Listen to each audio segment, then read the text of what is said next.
Welcome to another Raid Shadow Legends video. Hope you guys are having an amazing day. In today's video, guys, we're gonna have a look at the new Fusion champion. We're gonna take him in for a spin in the Hydra clan boss because that's what I said, that this champion will be good. So I just want to show you an awesome combo, an awesome team that you can use.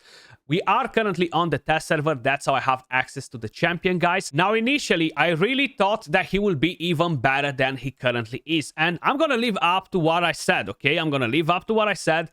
He is a Hydra monster. Now, when I actually checked his kit and saw the passive, hacks, 20% extra damage, yes, baby, yes, okay, that's exactly how I reacted. Then I realized, wait, decapitated heads will never get a hex. So that was kind of like a slap in the face because it definitely downgraded him a little bit in my eyes. He's still very solid for the Hydra clan boss because you have a very solid mischief tank, and then you have block buffs from the champion, plus defense down on the A1, and turn meter. That's the thing that we are going to basically use to our advantage today. Plus, you're going to have the speed aura for all battles. Now, if this passive will work differently, if he can place hacks whenever he attacks rather than when he gets attacked, this will be absolutely mind-blowing, okay? You're going to get so much damage from here with a 20% additional. That is going to be just amazing. But unfortunately, it's not the case. So hopefully, Plarium will modify this, even though I know that they've done this intentionally. So defense down, the main thing that matters is the taunt and the reflect damage. Yes, you can make the infinite loop with the taunt. Every taunt champion in the game will work. It doesn't matter whatever taunt champion you're using, all of them can create the infinite loop in the Hydra clan boss. Keep that in mind, okay? He's not special because he can create the infinite loop. With the A3, you're basically getting 25% turn meter on a 3-turn cooldown, and you're getting block buffs. Now, what I really like about this is that he doesn't attack with a skill. So he can apply block buffs on strong affinity heads, on heads that have the toxic cloud, which is absolutely amazing. And I think I mentioned the speed aura for all battles. We've seen the rest of the things. Now, let me show you what combo I want to use in today's video, because I think it's going to be a pretty solid one. So if we're going to head over to Hydra, we're going to go on hard because the team that we have around is not designed to go on the hardest difficulty. One thing to keep in mind with Packmaster Shyek is that he requires quite a few stats. Accuracy, resistance, then you need a speed. I haven't built him for damage, okay, because where to get damage from him as well. Like, there's too many stats that you need to get on the champion, so I kind of like try to make it a bit more realistic. So he is the lead speed aura. We're gonna use Eos Street. She's absolutely amazing. She's gonna bring us increased speed. She's gonna bring us decreased speed. But the main thing is that she will bring us more turn meter on top of all that. Then we're gonna get a bit of healing from there too. So we already have two champions that will give us turn meter. Then we have Molly Tankard as the provoker, and she's gonna give us more turn meter with the passive too, which will rotate this team non-stop, okay? She's gonna be the main provoker now. She could potentially be the mischief target too, but I haven't built her to be the mischief target. I haven't gave her resistance or anything like that. Then we do have Inquisitor Shamel right here, which, guess what, will give more turn meter to our lead, which overall will make him rotate faster, use the skills more often. As the main damage dealer, guys, we're gonna use Oboro, and we have Lady Mikage for ally attack, increase the duration of buffs, increase attack, and Oboro and Mikage, they pair out really nice. Now, in terms of presets, the only thing that I kind of like have set on them is basically on Oboro to don't use any of her skills except A1. On Shyek, I actually prioritize the A2 because we want to keep the taunt. Now, we're not going to have an infinite loop in the team, guys, but a lot of the times it will happen where the taunt will constantly be on, and we're really going to delay our champion from getting devoured, basically, you know? So that's going to be like a plus.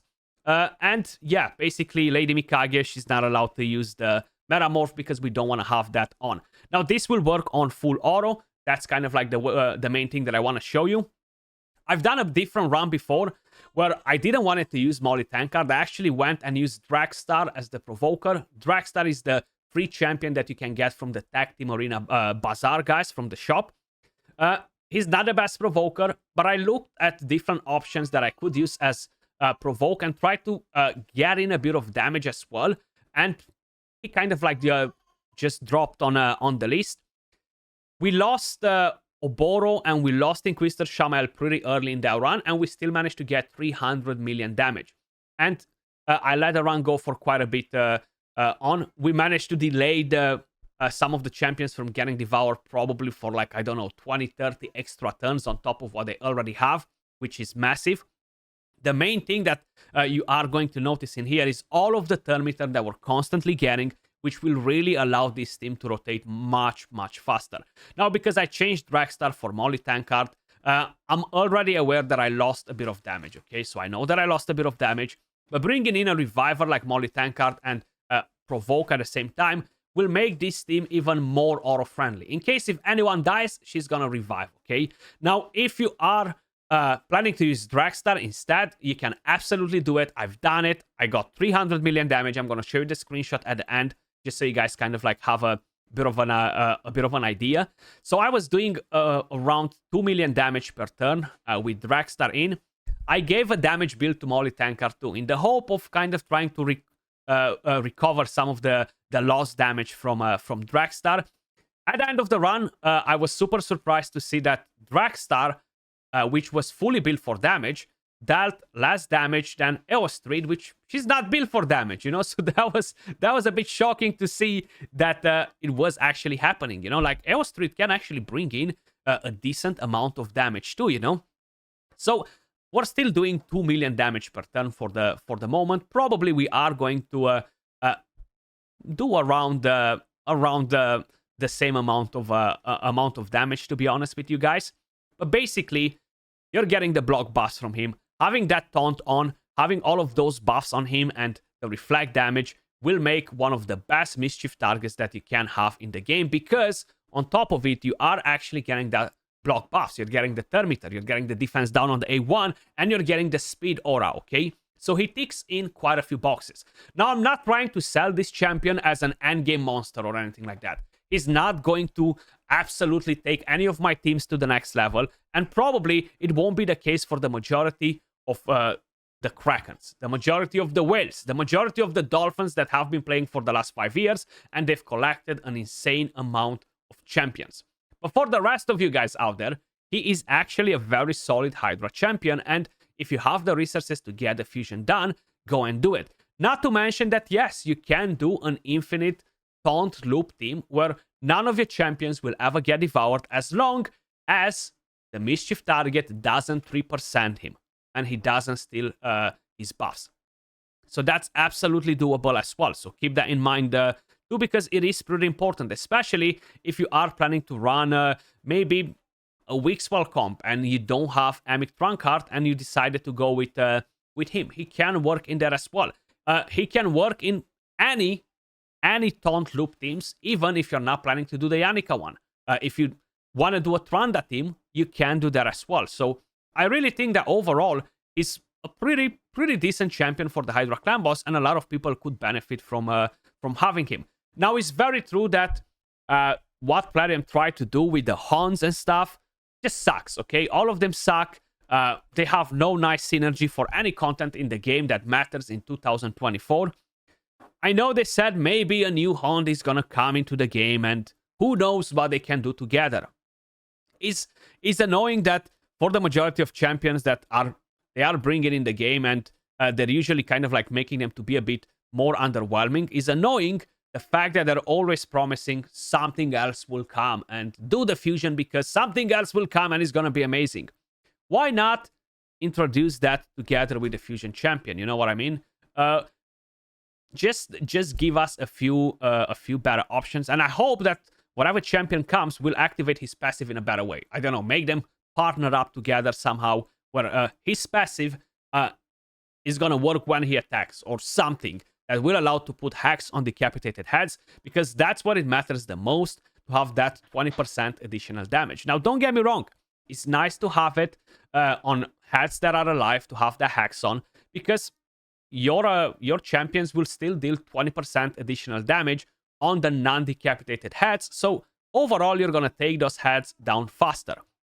But I do wanna see it on decapitated heads too, because that's where the damage will really get boosted. That's where you're really gonna notice it. So you see, we are currently on a 1 turn for Inquisitor Shamael to get devoured. So the next Hydra head taking a turn should devour our Inquisitor Shamael. Now, because we have the taunt buff on him, that will not happen. And the way I built my Packmaster, guys, is I have a reflex set on him and I have a 4-piece Merciless. So that means that he's going to rotate his A2 and his A3 very often. And on top of it, that will help us with the block buffs. Right here was a bit unfortunate, but either way, we're gonna be fine. We are going to lose a bit of damage on this part because of how everything lined up and the toxic cloud landing on all of the Hydra heads. But it's fine. You see, our champion is still not getting devoured because of that taunt. And as long as we're gonna be able to keep the taunt on him, we're gonna be fine. And there you go. We're delaying it even more. So this is actually very helpful as well, on top of all of the things that I already mentioned. Now, what I'm going to do from here, guys, I'm going to fast forward towards the end of the run. So here we are, guys. We reached the turn limit on the Hydra clan boss with this team, and we managed to survive just fine. I don't think anyone actually died. I haven't really paid attention to the entire run because I was doing some chores around the house. But basically, 470 million damage. We have a Shyek with 27.7. He's not really a damage dealer. He's not built for damage anyway, at least in this team. Street with 60 million damage. That's one thing that I can't get out of my head. She actually deals good damage. Molly Tankar with 20.8. Inquisitor Shamael with 127 million damage. We have Oboro with 213. And we have Lady Mikage with 19. Now, keep in mind, we have no 9-piece protection sets on anyone. I haven't went all to town in terms of getting the craziest gear on them or anything like that. So I'm actually very satisfied with the result that we got from this team. It doesn't have any of the big boy damage dealers. It just doesn't have any of the big boy champions in general for Hydra clan boss, except Lady Mikage, who's absolutely amazing. The rest of them are good champions, but they're not the top of the meta. So I feel like this is definitely a pretty solid result. But let me just quickly walk you through the build. Starting with the very first champion, Lady Mikage. She is built on a 4-piece Merciless and a Reflex set. That's basically just to help her use the A2 and the A3 more often, which probably will reduce a bit of damage from Oboro because we're not using the basic skill as much. So a 9-piece protection set will be basically the ideal thing for her to boost the damage overall for the rest of the champions, but I don't have that available. Total stats, we have the following. Let me just make sure I don't forget about the Hydra battle stats right here.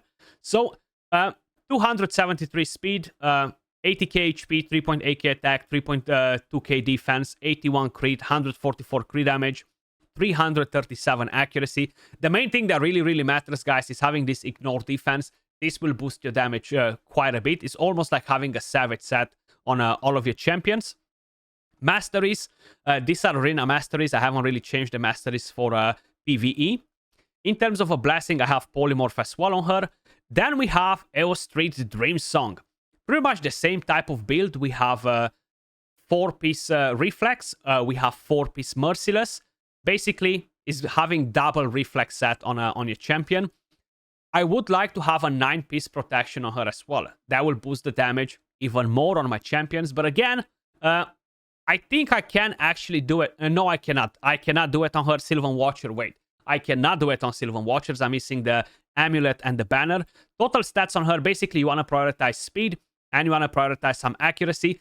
I did give her crit rate gloves and a crit damage amulet, guys. So like this, I actually managed to squeeze quite a bit of damage out of her, and I'm really impressed with the damage that she dealt, considering that she has a very low attack.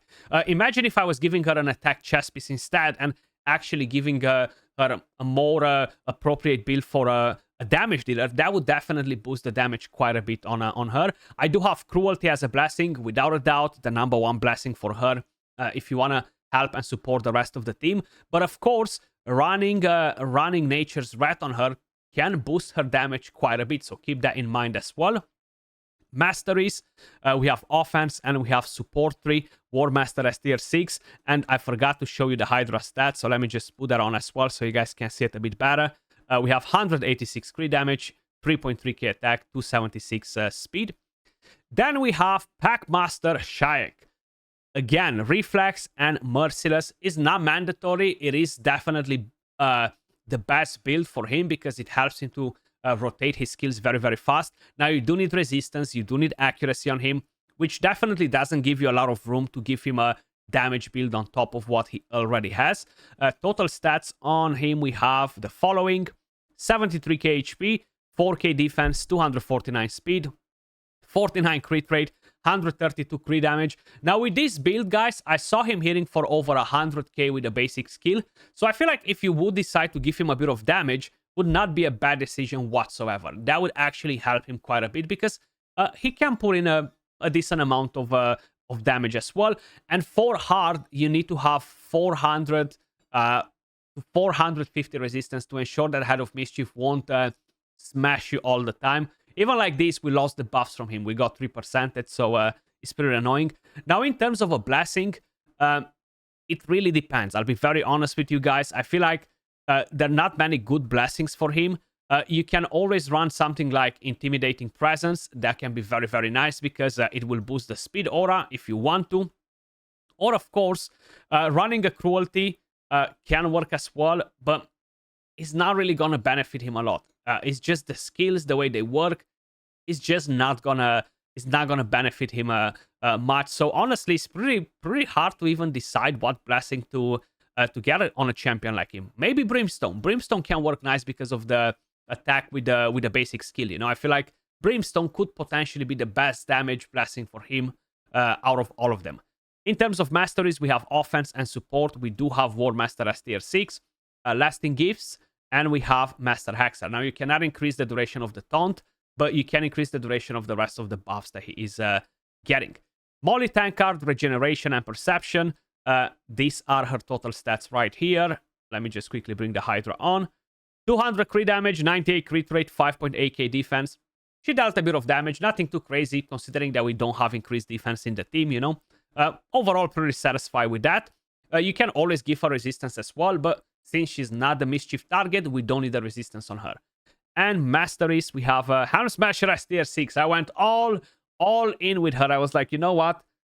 Throw in a couple of decent hits, but probably War Master is better for her if you don't have increased defense. Support, I didn't want it to get lasting gifts just to ensure that we're not messing up the mischief target. Then we have Oboro. She is built on a 9-piece Slayer set. The total stats on her are not insane. I'll be very honest with you guys. If I'm bringing in the Hydra stats again, they're still not insane. They're good stats, but they're not wow. You know what I mean? We have 50k HP, 6.9k attack, 2.6k defense, 200 speed, full crit, 287 crit damage, 340 accuracy. Now, what makes the damage a bit better, of course, is having a 6-star crushing run on her that actually impacts the damage quite a bit. If you don't have a 6-star blessing, go with Nature's Wrath. That will actually increase the damage quite a bit on her because she debuffs with the A1. She can apply defense down. That's why I decided to give her accuracy. But just look at the ring. It's an attack ring with triple roll on defense. Defense amulet with quad on accuracy. I wish this would have been a crit damage with quad on accuracy or quad on attack. It would have been better. And I have a resistance banner because I had nothing better. I don't even have attack percentage on it. So keep that in mind. You know, I just threw in whatever pieces I had on her.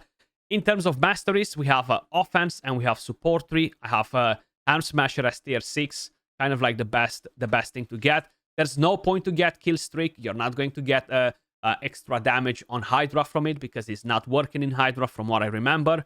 Stoke to Fury could be nice when we have debuffs, especially if you don't have block buffs or a cleanser. So keep that in mind too. You might want to go for Stoke to Fury instead of one of these blessings. But she was the only defense down champion in the team. So if I was bringing somebody else to apply defense down, we could have gotten more damage because she's not constantly hitting heads with 4 debuffs to do an AoE attack, and the chance to land defense down is not 100% either. So we basically lost a bit of damage because we don't have a different defense down champion.